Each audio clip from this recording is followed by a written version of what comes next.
I am Ambrose Oola. Right now, I work with a small organization called Acholi Heritage Foundation. It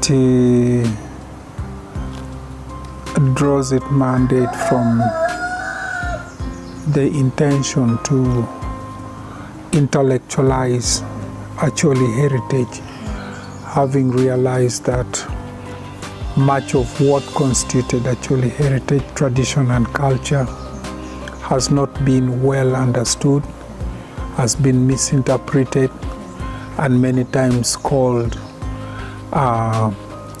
primitive, backward, and this, as a consequence, has left our people with a challenged identity, in the sense that they don't know what they have to follow, who they are, for instance, and many distinctions that make them who they are. So we want to enhance what really constitutes Acholi heritage, because we believe by protecting, preserving and promoting this heritage, we make a substantial contribution to the stability and balancing of the world. Yeah, it's important to note that the state of conflict in Acholi did not just begin with the war that took place after 1986. We have been actually, from the pre-colonial to the colonial times and later to post-independence, Idi Amin era, actually has been going through different kinds of tribulations.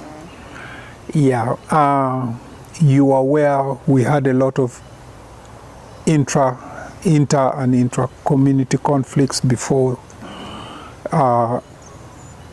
the colonialist or external influence began to come. Acholi was an epicenter for slave trade.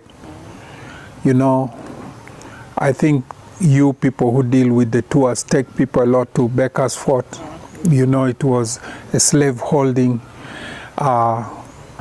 place. And you know, the acquisition of slaves was not done peacefully. It was through violence. So that violence really affected a lot in the Acholi community. Then came colonialism. When the British wanted to subdue or subjugate Acholi, Acholi did not resist it, let me say. They did not submit to the whims of the British. So in essence, the British decided to destroy the foundation of Acholi society by destroying their governance systems, some of their social structures. Yeah, although the cultural and traditional setting remained intact. You're familiar with the Lamogi Rebellion. You're familiar with the rebellion in Paimol, and many other smaller rebellions that took place in Acholi, all fighting against colonial subjugation. In post-independence, actually, Uganda, we had a little bit of reprieve, although, yeah, immediately after independence, for about 10 years, up to about 1971, Idi Amin took power. We are aware we were victims of the Idi Amin regime, where he tended to eliminate most of our elites and then those who served in the military. Many fled into exile and came back fighting Idi Amin, and that culminated into the 1979 takeover of Idi Amin's liberation war, where Acholis were deeply involved in.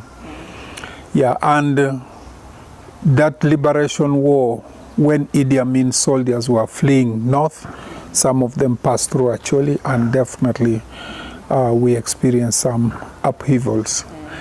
Yeah.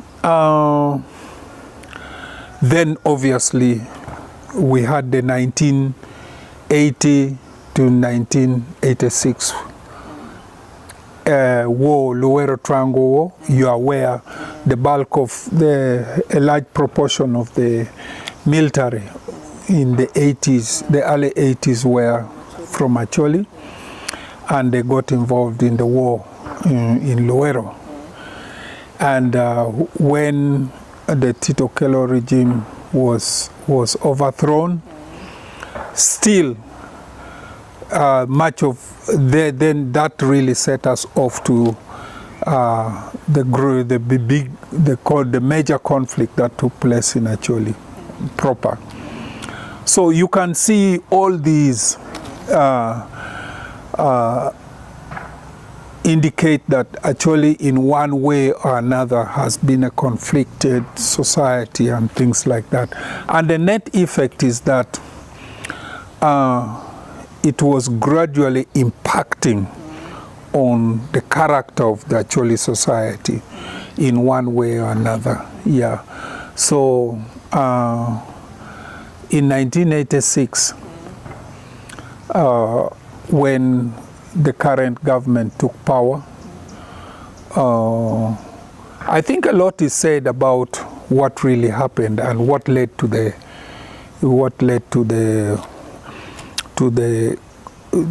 conflict that took place, the cause of the conflict. It's so complex, and many people talk about it differently.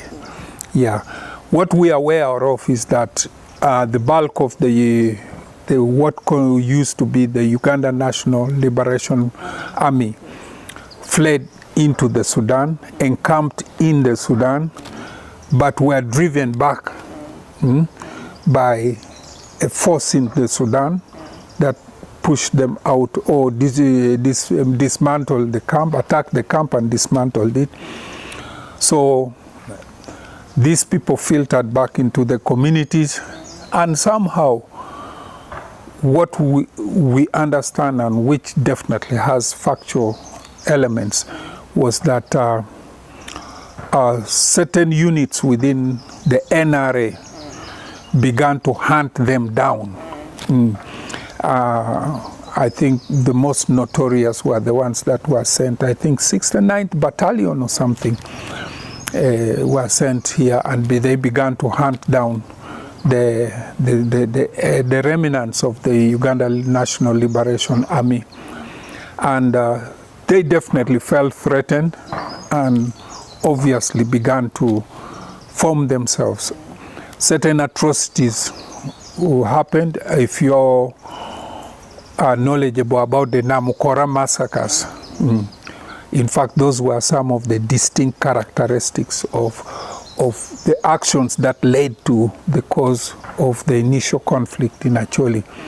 So the former soldiers of the UNLA formed themselves into the Uganda People's Democratic Army, and therefore began an insurrection against the NRA and launched a conflict, the first set of conflicts, which began around Acholi Boo, those areas of Acholi Boo, and At that time, we never had anything like the LRA, and within that formation, there were very many subgroups with different names. You hear about Chilil and all these kind of things. Yeah. Over time, as they executed the war, I think many realized the futility in the UPDA, not UNLA, UPDA, realized the futility of conflict, but also there was a lot of reach out to them by people like General Salim Saleh, who even flew in a helicopter to the base of the UPDA, and as a consequence, we got what was referred to as the Peche Peace Agreement, where a large proportion of the UPDA signed a peace, signed a peace agreement, and they came out. Some joined the NRA, people like Colonel Walter Ochora, the late, may his soul rest in peace, and many others. Yeah, but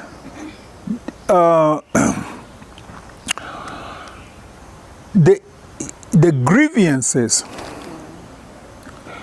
the inherent grievances were not solved by the Peche Peace Agreement. Some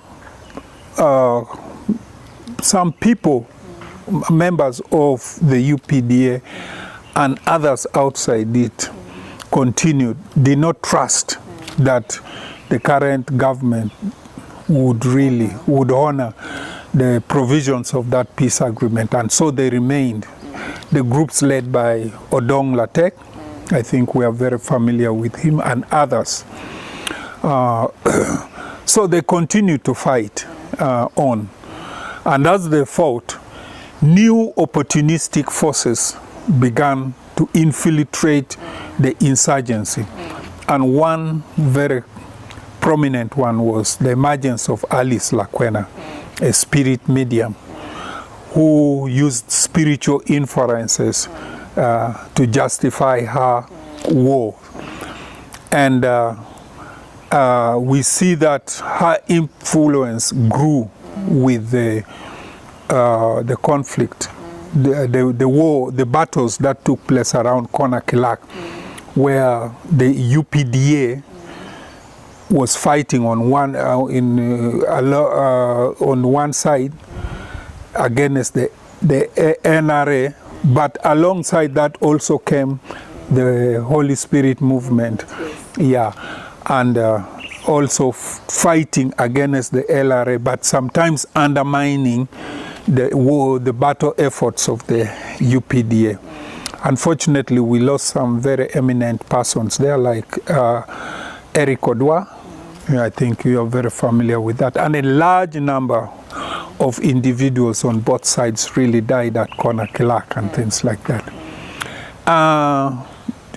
Because of that confusion, I think that began to spell the doom of the real, what we could call a real insurgency of against the government of Uganda by the former regime forces. Because I think they lost many of their leaders, and therefore they began to scatter. And that is when the Holy Spirit movement gained prominence.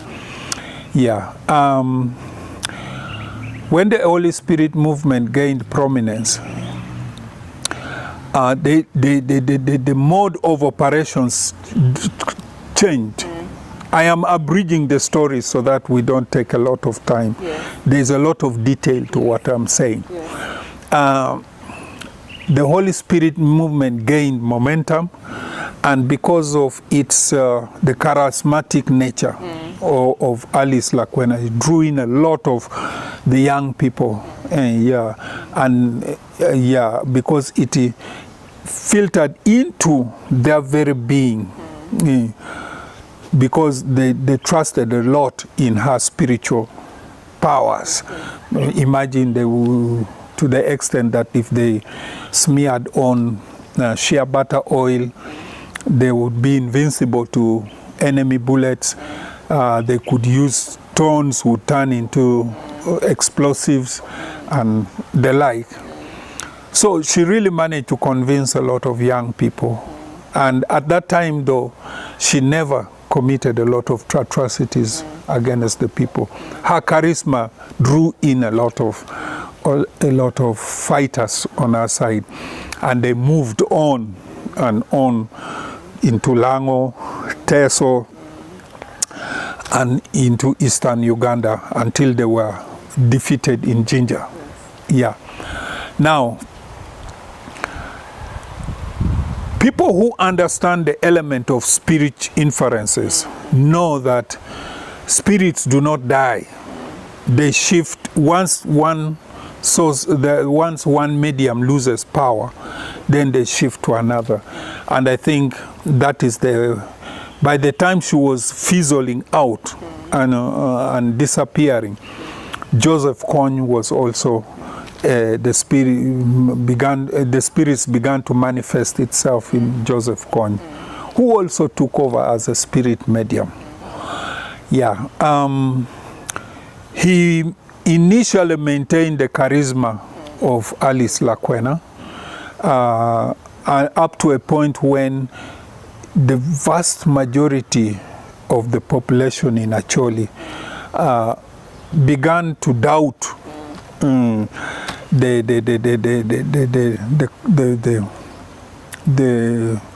intent of the now called Lord's Resistance Army, and all this other, or the intent of any insurgency from Acholi. So, with the time, Joseph Kony lost a lot of support. And that is, and according to credible traditional sources, the spirits that were possessed, that later possessed Joseph Kony, were evil spirits, you know, that would issue commands against the people, you see. And when they issued these commands against the people, to Kony, for certain actions to be taken, these actions were unfortunately to harm the society in Acholi. So it reached a point when Joseph Kony could no longer get people willingly conscripted into his forces. People began to distance themselves from, and that was the time when he almost, the Bigombe Peace Initiative almost brought him out of the conflict, because I remember it had reached even a point when the LRA began to assemble.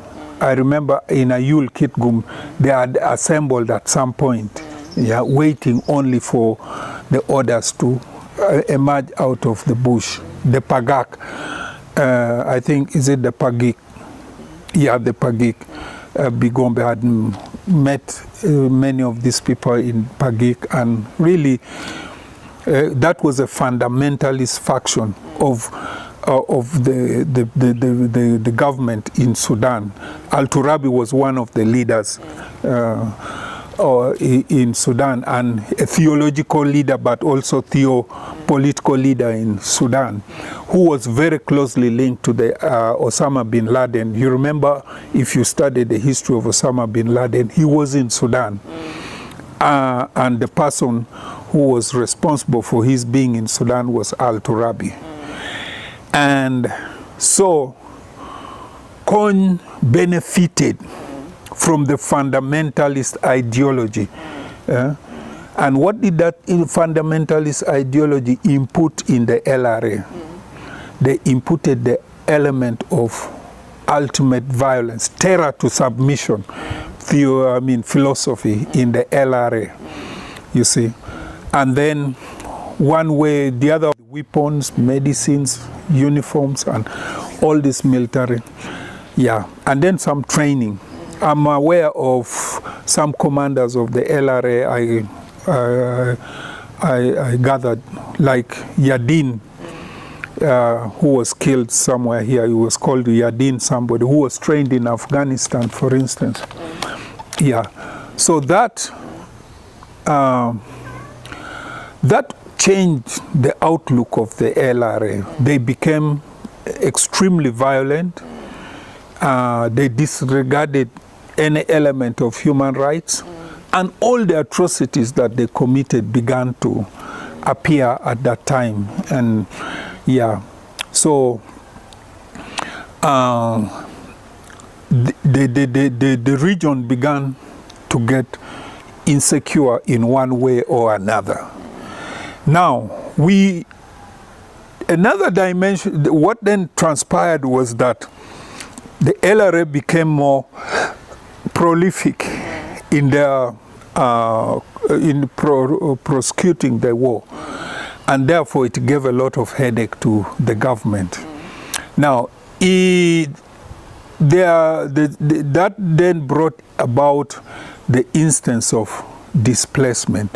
Displacement began to attack populations, and with those attacks, in order to raid people, to raid for captives, but also to raid for food and other items.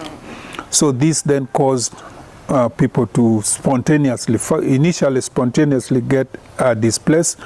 Many used to move on to trading centers or urban centers. There is a term that I personally participated in coining: night commuters, people who commute. At that time, I was the community development officer and in charge of emergency response in Kitgum. So we had to define that mobile movement of people who came to urban centers during the war, during the night, and then go back to their homes. But, okay, later, that also became untenable because the attacks became so prolific, and people in certain areas got displaced semi-permanently. I remember the attack in Lamuo that displaced the people of Palabek, Lukung, bits of Padibe, and then later they also displaced people in Atan, La Cherochot, and those ones. Those were the ones in Kitgum, that the first 7 camps that we established in Kitgum. Now in Gulu, I think the military found it wise to order for people to move from the villages and get displaced. That was before 2003. Yeah, the displacements were not, there was no summarily displacement. People were displaced spontaneously, and the nature of how they were displaced differed from place to place. Yeah, but the element of brutality was manifest and evident among the people.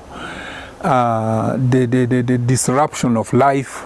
People could not produce schools. People could not go to schools because the children would easily get abducted and things like that. Now, around 2003, I believe the UNLA, the NRA, the Ugandan Army, I forget whether the name had changed, decided to attack the LRA inside South Sudan in an operation called Operation Iron Fist, in anticipation that they would attack LRA and destroy it in South Sudan. To a certain extent, yes, they managed to attack a few areas, but the LRA evaded them as they always did. And the LRA then said, okay, if they came to attack us where we were, then we are going. And that is when they came back. They decided to enter Uganda. You know, there's the famous saying that if you throw a stone in a beehive, the bees will come for you very seriously. So, and that was the common catchphrase, that the Ugandan forces threw a stone in the beehive, and so the LRA unleashed extreme violence against the people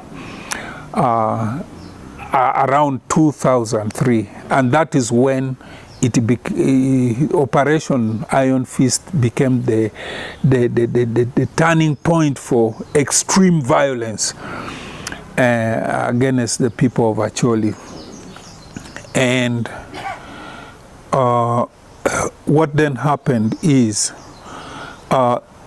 it became absolutely necessary to displace the whole population of Acholi in the internally displaced camp. So everybody now had to move from and that was the total displacement of the people of Acholi into IDP camps and the like. Now, quickly, not to cut the long story short, that situation persisted until a lot of efforts. Government was insisting on using military means to deal with the conflict. But a lot of traction, forces from religious leaders under Acholi religious peace initiatives, from non-government organizations, from traditional leaders, were really asking for government to pursue the cause for peace. Fortunately, the political dynamics in Sudan was also changing, or had changed. The government in Sudan had also signed an agreement between the government and the SPLA, and there was peace returning, and the SPLA was largely in charge of the southern bits of the South Sudan, let me say, for that matter, which meant that it limited the operating space for the LRA. They could not easily go back. And their situation even worsened when South Sudan got independence. And when South Sudan got independence, in fact, the LRA was a not welcome force in Sudan. So they lost the rare base. And that is when the vice president of South Sudan, Riek Machar, was asked, because I think the LRA had presence in Juba, was asked to make contact with the LRA so that they would initiate some kind of dialogue. And that is the commencement of the Juba Peace Agreement, with a lot of support from definitely other forces like Pax Christi and others from Europe and the like. So the Juba process took place. But as the Juba peace process was going on, there was supposed to be cessation of hostilities. And you remember there was that cessation. And the LRA was supposed to move from Uganda into Sudan, which they did. And even the Ugandan forces were supposed to supply them with food and other items for survival. But I think with the more concrete, comprehensive negotiations with the LRA, they were moved further and further until they crossed over the Nile into Garamba and those areas of Congo and Western Equatoria and Sudan, and maybe later went on to Central African Republic. The peace, by 2005, the Juba Peace Agreement was signed. I mean, bits and pieces were signed, and that ushered in the current stability that we saw. So there's a lot of detail to what I want to caveat my story by saying I've missed out a lot of detail, but this is an overview of my story, my experience about what I think I know. There's a lot more that we can know. And there's a lot more that we can talk about in the nature of the conflict, because the nature of our conflict is unique. It bore a pseudo-religious characteristic, it bore traditional characteristic, and then it also bore conventional war principles. So all these, then it also, the religious was not, there was Christian But also there was traditional spiritualism that was involved in that conflict. The principal drivers of the conflict was not political, was not any political. For instance, the political element were only opportunistic, because the opportunistic in the sense that the LRA already existed, had formed themselves, not as a political force to fight. But that's why everybody still does. You hear, but if there was a political agenda, you can even imagine during the Juba peace process, the LRA had to conscript individuals as their political wing. Individuals not even associated to what they were fighting for, you see. So I wouldn't want us to begin to think that there was a political, an elaborate political intent in the conduct of the war. We could believe in the UPDA that there was a political objective, but that political objective was lost in the Holy Spirit movement and later the LRA.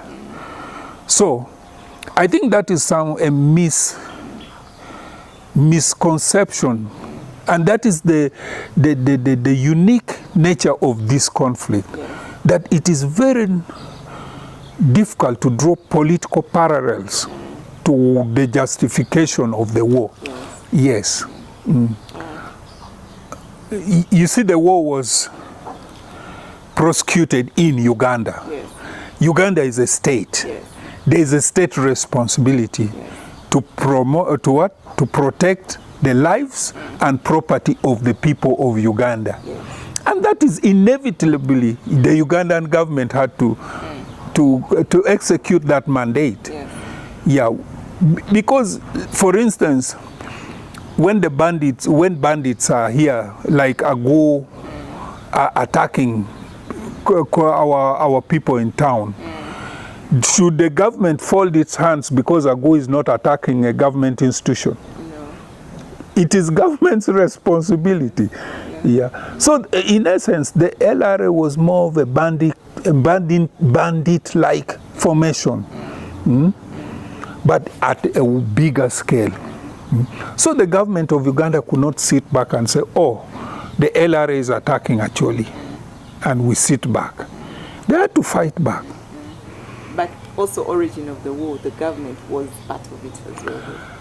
You need to understand the intricate transformation of the war from one form to another. Because the war changed objective, form, and content over and over and over. You need to understand that. You see? Otherwise, we misplace our clarity on what really transpired regarding this war. Yeah. We need to be extremely clear about that. Yeah. True to say, when you are overthrown, any force in the world, you go and try to reorganize yourself. Or when you are thrown out, when you lose ground, you try to reorganize yourself, and the first thing you do is to try and fight back. So what we are saying is the UNLA forces went into Sudan and settled in a huge encampment around Owin Kibul and within the Sudan, now South Sudan. But before they could even think of fighting back in Uganda, they were attacked by the SPLA, who threw them out of South Sudan back into Uganda. And we are saying these forces, because they were scattered then, they decided to go back to their homes and try to settle. From that point then, elements within the NRA began to hunt them down. There were so many things that really happened.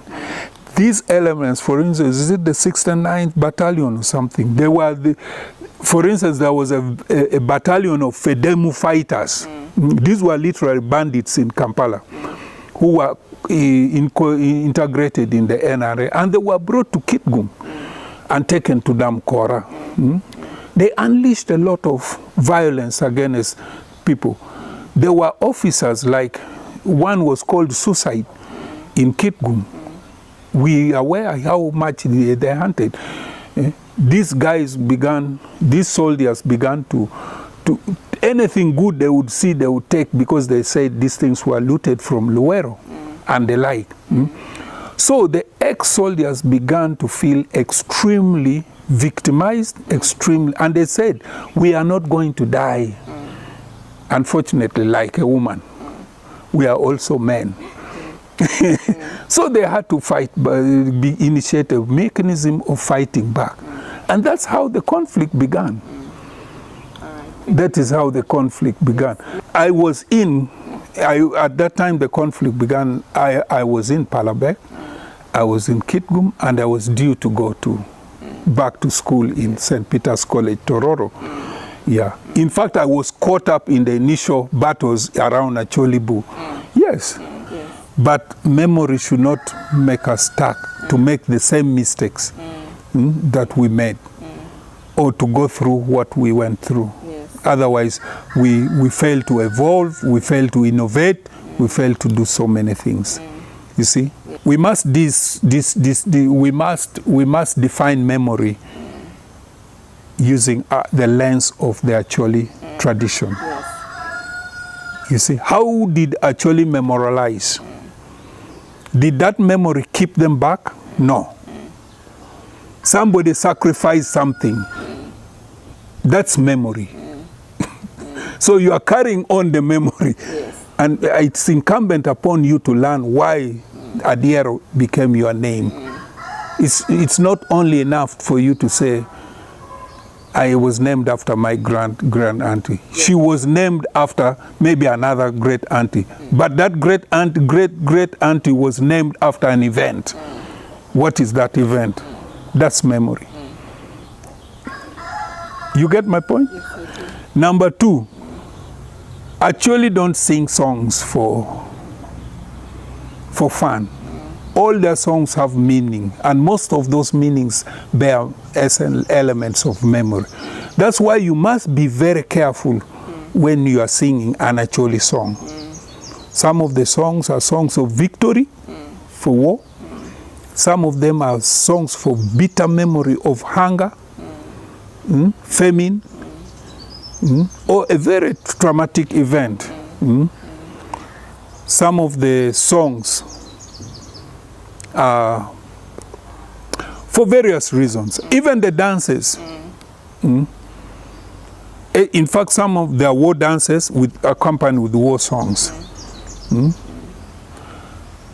So we keep our memory also in music, in songs that we sing, in the dances, in the activities that we do, you see, in the experiences that we share, in our taboos, in the stories that we tell, and in the folklores and things that we tell, and things like that.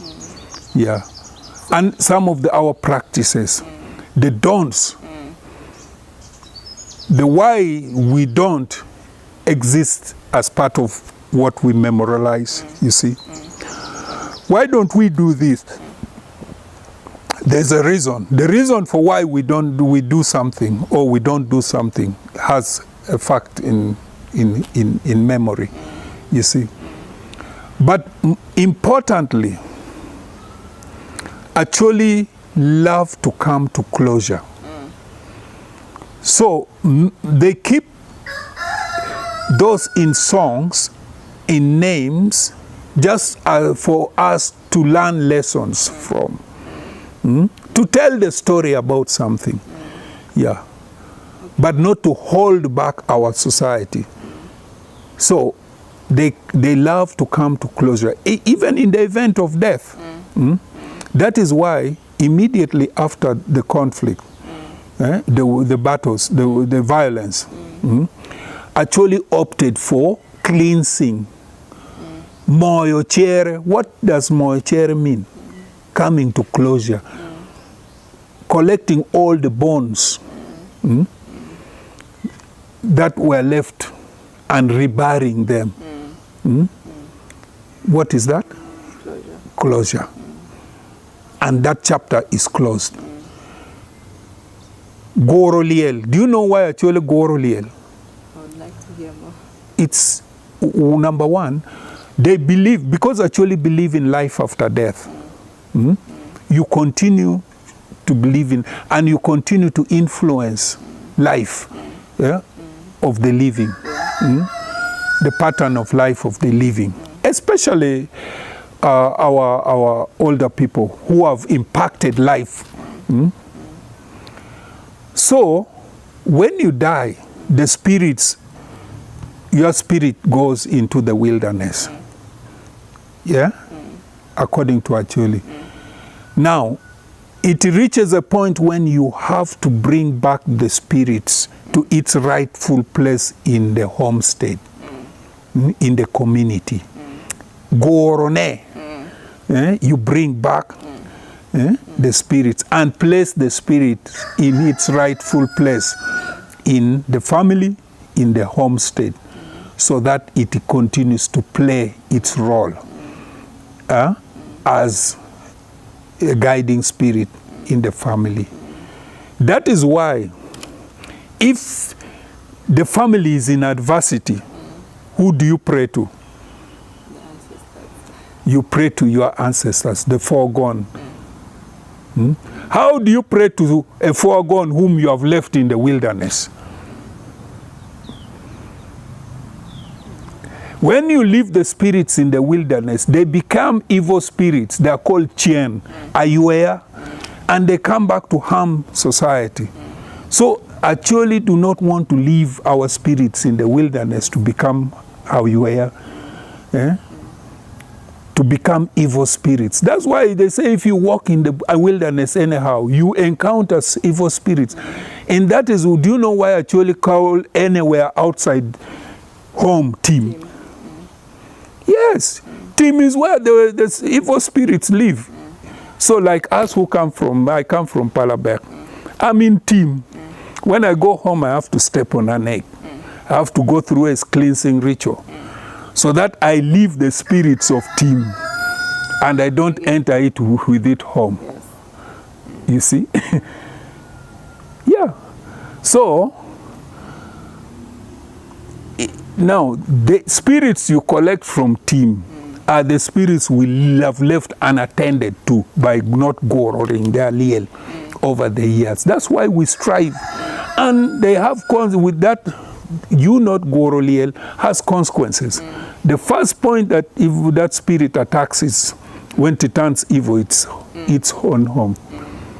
So it is a very important ritual of maintaining stability and coming to closure. Do you know why we don't bury in the cemeteries, in the bushes? We bury in our compounds. Most people want to know that. It is because they live, we continue to live and commune with them. Yes.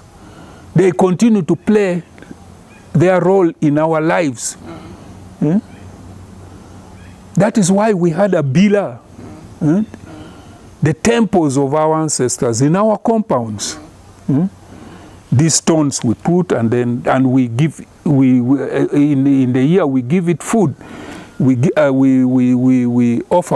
give offerings to our ancestors, giving them food. Yeah. So those are all elements of coming to closure. Now, so we have to be very careful when we are constituting memorials. Recently, a trip was arranged for us to go to Luero. And one point we were supposed to visit in Luero were the mass graves and those heaps of skeletons in Gombe and other parts of Luero. And because of what you say, a lot of ignorance in our values as Acholi, our leaders and many people were going to walk into those massacre sites and those skeletons and skulls that have been left in the open. That is not an Acholi. Acholi value honors a person even in death. When you confront death, you have to go through a ritual. You see, we cannot just go, and it is me who brought it up.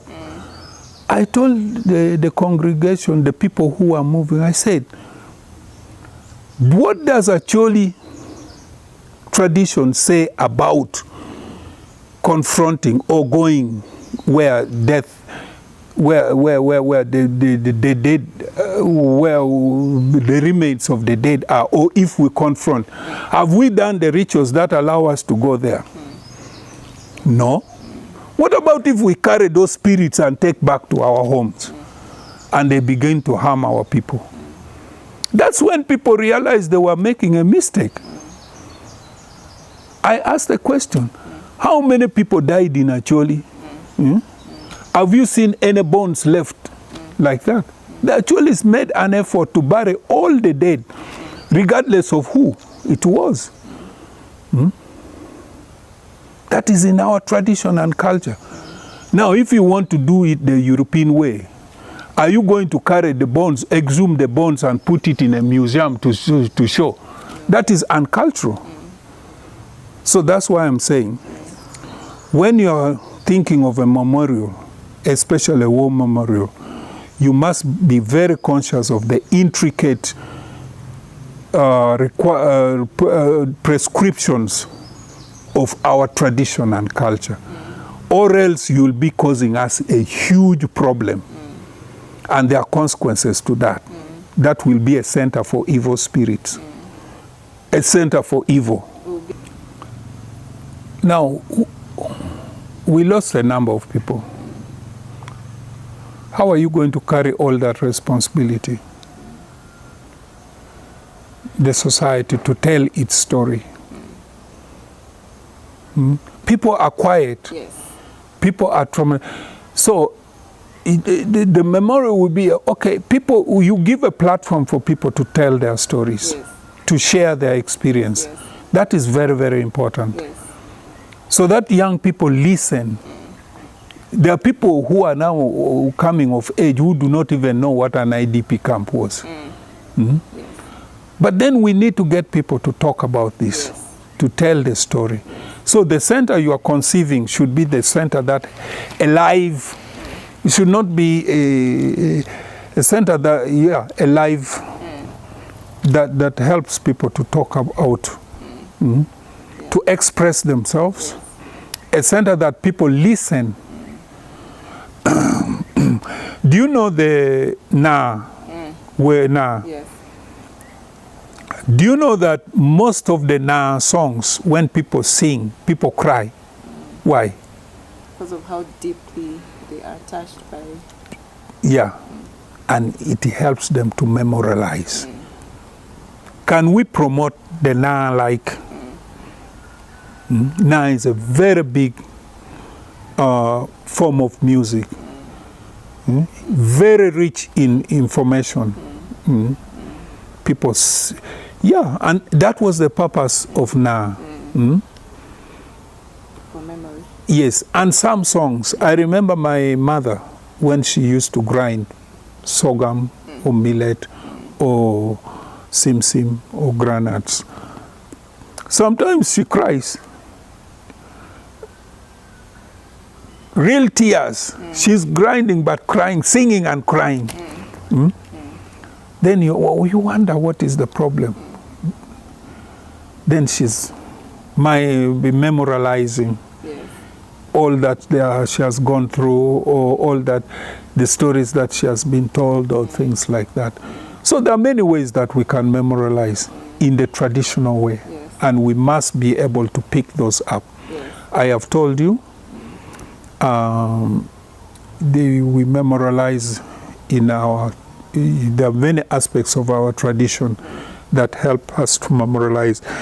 in our music, in our dance, in our the stories that we're able to tell. Now we are more advantaged. We can get pictures. You can ask people to bring in a lot of pictures, and yeah, so that people are able to see. Yes. Yes. But they never bring human remains. No. That will be a very big. Just bring the pictorials, then put an auditorium where people say every Friday, every Wednesday, we are having people coming out to share their experience. Yeah, there are people who went through captivity, like formerly abducted persons. Which is mostly our generation. Yes, they come and talk about what they went through. Yeah, they talk about their experiences. Unfortunately,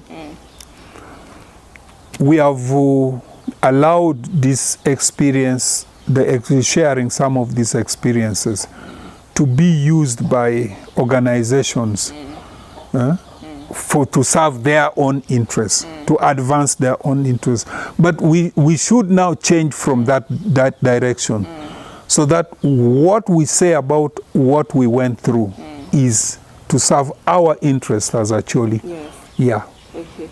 I now wanted to also know, because recently there was the ICC court hearing regarding the charges being brought up against Joseph Kony. And like he said, having the community tell our stories was our approach towards ensuring that we actually ensure memory. But the confidence for people to just talk about our experiences, it's greatly reduced. And it could be because of political reasons or a number of reasons that people did bring up. How do we make people have confidence to know that it's important for us to share stories, and this is a way for us to be able to hear? I think the problem is that people don't want to share stories because, for number one, there's no platform. Some of these stories are too painful that you have to use a technical process to enable that person be able to relive the story. Yeah. It could have been a personal experience. Somebody has gone through something extremely personal. And that person would rather hide it and suffer it. So you need an expert to help that person. You go through, it's more about counseling. You may see somebody acting normal, but that person is abnormal. Yeah, he or she is hiding a lot. So you need somebody to help that person to, yeah. So other than just say giving the platform, you need experts, you need counselors, you need people who moved out to identify. But even before you,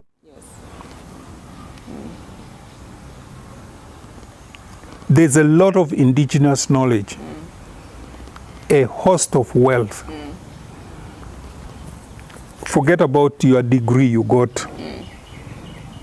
Let that become the base, but begin to dig down. Dig below, you see, Acholi uses a lot of figuratives.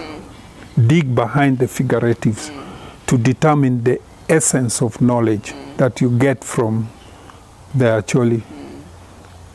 That will help you to understand. And I love the way you are trying to get to that point. I was just like you. In fact, I was worse than you. But I decided to. Right now, I don't know which kind of professional I am. Yes.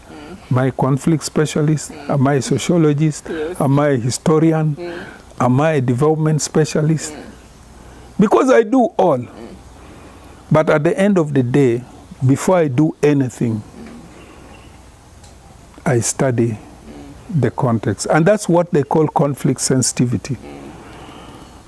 Know the context, know your intervention, and know how the two interact, how your interacts with the context. You have to be very sensitive, or else you instead of carrying people in the right path, you in the path or on the new path, you take them on another path, and you perpetrate the problems. That's why I'm saying use Acholi intellectualism. It has a lot of wealth in knowledge, and Acholi never did anything for nothing. Nyon no pay Acholi. Even no dance. I now see people singing just for the sake. No. There's too much wealth. For instance, in the definition of love in Acholi, it's not the way I see people professing love now. I was confronted one time, still working with the LRA returnees, when these women came back. Their men came back much later, and the women went to reunite with their partners. And then the UN human rights came and said I was facilitating or perpetrating slavery, sex slavery and all this. And then I told these people, you are dealing with human beings. Human beings do not act mathematically. They have emotions, they have feelings. And these feelings are constructed. You see? It is not like you say, okay, love at first sight. No, ours, we build it. In fact, at the beginning, there's no love at all. You're just accommodating someone. Then when you... No, I'm talking... then over time, then that's why we had even arranged marriages. At the end of the day, you begin to love somebody and say, okay. And that is why our marriages used to last forever. But these ones, the essence of love is contractual. Yeah, konyepe. Yeah, thank you. Thank you for coming.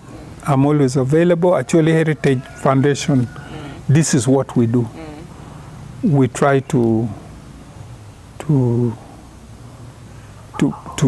help people to define what they want to do for Acholi in the way Acholi understand.